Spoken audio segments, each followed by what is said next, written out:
Our next speaker is William Glamore. So I've introduced you already. I don't have to introduce you again. Rick will get that up, and welcome. It's the second one there from the top. That one, one. So now for something completely different. This is as far different as you can imagine. So, so the process that we've gone through is, again, we're talking, and I'm talking about GWI, is that we work in all different spheres here, and I work about as far away from that sphere that we just talked about as you might imagine. So I work on the big scale and catchment-wide scale of how we do things. So my take has largely been, this guy there sitting at the swamp going, this place looks really bad, what do we do? And I take that from a hydrologist, environmental engineer, where each world has equal importance. So I'm an engineer who works in the environment. And what we're trying to do is take sites from this to that, and whatever that may be, whatever the problem is, we try to turn them through re-engineering things back to something with a bit of design, a bit of process to get a favorable outcome. So I thought if I've got an audience, I should tell you that I do a few things, and it's been a very busy week. I work quite closely in the PFAS space. I chair the Williamstown PFAS work for everything related to water, which has been a very big week with Four Corners and everything happening there. I do a lot of work with Hunter Water on estuarine dynamics, so we've got a big study up on how they might look at their entire estuary, understand everything that's happening in their estuary from the microbial loop right up to the fish and birds, and then actually work out what their licensing structure might be for their outfalls. So do they want individual licenses, or they want bubble licensing for the whole thing? And how we can do that is if you know how the whole river works. That project's underway. I did mention boatways. I do a lot of work in understanding the impact of boats and rivers. Chair of PNC Australia, which is a big thing working in the maritime industry. And then we do a lot of work in point source. So how do you discharge things when you go back into the environment? Where I work is in Manly Vale. It's the Water Research Laboratory. We have many, many large sheds. With the volume of water fed from Manly Dam, we can do about 700 liters a second, and we pump stuff through big physical scale models. 700 liters a second is loud, and it's a lot of water moving around at a lot of times. So we do scale modeling of how you might put things out and make sure that they have no impact wherever they're going. So we design most of the desalination outfalls in Australia. And this is a picture of the Clarence River. It's the biggest river in New South Wales. And we designed 2 ebb tide releases here that only discharge on the ebb tide and make sure that everything that's discharged clears the entrance before it comes back, and a whole range of problems in that space. But today I'm just going to talk about this water body design and restoration. So my general feel for why we are in this predicament we're in is that we've taken a very nice environment and we've completely carved it up as much as possible. So we've taken these environments and straightened them and channelized them and drained them, floodgated them, cleared them, and done just about everything else you can imagine to the sides. And then we wonder why we have a problem at the end and why water quality isn't as perfect as it should be. And we have things, so this is some historical pictures of this is the Richmond River catchment in New South Wales that went from this to that. Every red line is a drain that's gone through it, and it's taken out all of those little water bodies that were there before. And I have a whole presentation where I just show that all the sites around the country have gone from these beautiful sites to just a whole number of drains and paddocks where residence times have changed and the amount of water quality that it can actually produce has changed. And it's happened everywhere, and it happened in a really short time, and most of the people have forgotten that it even happened before. So when they look at the estuary, they think the floodplain is something quite distinct from it. When in reality, the floodplain is the estuary. We just put a levee between the two of them, and that's why we've lost a lot of our water quality. And for example, this is what most of the sites look like. So there used to be no drain through the middle of this, and a large water body that filtered the water, filled with trees, and a natural flow of hydraulic residence time. Now there's big drains, and every one of those red lines was a drain like that. And it was done systematically, with a large amount of money, with lots of people working through very unique methods, from drag lines, so this is dynamiting out channels to clear waterways, to a whole range of scary looking things that dug up the landscape and changed it.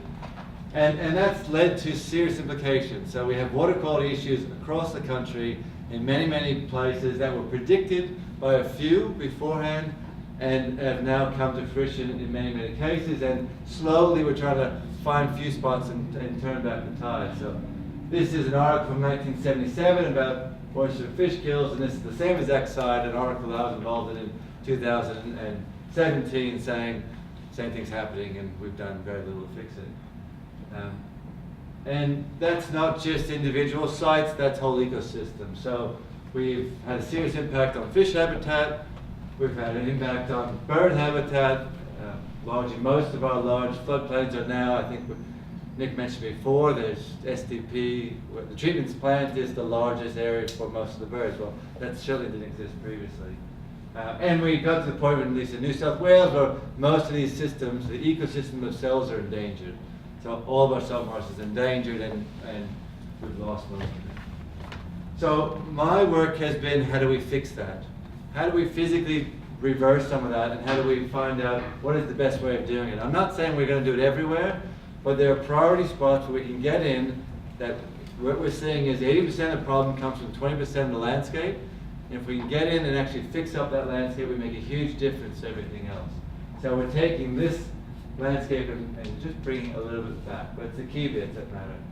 So I'm an engineer working the environment, so I do the physical dynamics. We have a group of people, we're all doing the physics, and Ken will talk more from the physics perspective as well. We then work with all the ecologists who know all these things that are important about how the bugs work, how the birds fly, where the fish want to eat, and we create these solutions that then get rolled out on site. My fundamental thought is that underneath all this process is getting the water right. If you don't get the water balance right, if you don't get the retention times right, the flushing times right, if we don't work out the mass balance well, we're never going to work our way up through this chain to get those pretty birds you want in the picture at the end. And very often we find when the system doesn't work, it's because they got it wrong to begin with. So what do? We start by prioritizing the landscape. So we're looking at places where there's problems. It could be algal problems, or it could be acid-soluble soils, or it could be the destruction of some habitat. And then we work out what is the best bang for a buck in these landscapes. So we prioritize where are the biggest hits. We do this traditionally across the whole catchment. What is the biggest problem for the area? And then we come up with priority plans for each individual area, saying this is the highest land, the biggest problem you have in that whole area is this one little bit here. If you got that little bit fixed up, we'd solve 80% of the problem. And that's what we're finding across the area, is that most of the problems come from a part of the outcome. Once we've done the priority work, we spend a long time doing the dynamics. So working out how the system operates, thinking that could be incorporating the microbiological dynamics or whatever it may be. So this is geochemical dynamics, and this is hydrodynamics, looking at how the whole estuarine function changes as the water flushes in and out of the system, and what that does to the water quality, and particularly in this case the algal response. So once we understand how the system works, then we might be able to go and do something. So where we do a lot of our research space is in the what to actually do. So it's that design component. So again, the engineering side, that we have a whole range of options that we might apply on site. So making the site wider and shallower, putting benches in, or redesigning the fetch, or looking at the landscape in total, restoring it in some way or changing it in some way, and then we physically go do it. So a bunch of before and after pictures. Here's what a site looked like. Here's what it looks like now. Same exact location. This is in Newcastle before and after. This is a large site on the Hawkesbury that we've done a lot of work in the algal space. Before and after, trying to generate a landscape. It's about 35 hectares where we're generating salt marsh for increasing bird habitat. This is an area where we're looking at using green waste to encourage wetland design. So redesigning the landscape so we can use green waste from your actual bins to recreate the landscape. Big site, 1,000 hectares here for before and after, where we've completely restored the landscape. This is a 3,500 hectare site with a process of redesigning the whole landscape and changing it back into where we're going to put the water and how we're going to hold it. This is everlasting swamp, again about 4,000 hectares before and after. We're looking at large scale restoration. The big pictures are more fun, but we work on a small scale too. And big swamp, which is the cover for what not to do, cover story for what not to do. Before and after, it's about 2,500 hectares. Before and after, completely scalded, nothing living. After, before and after. So we filled in 28 kilometers of drains.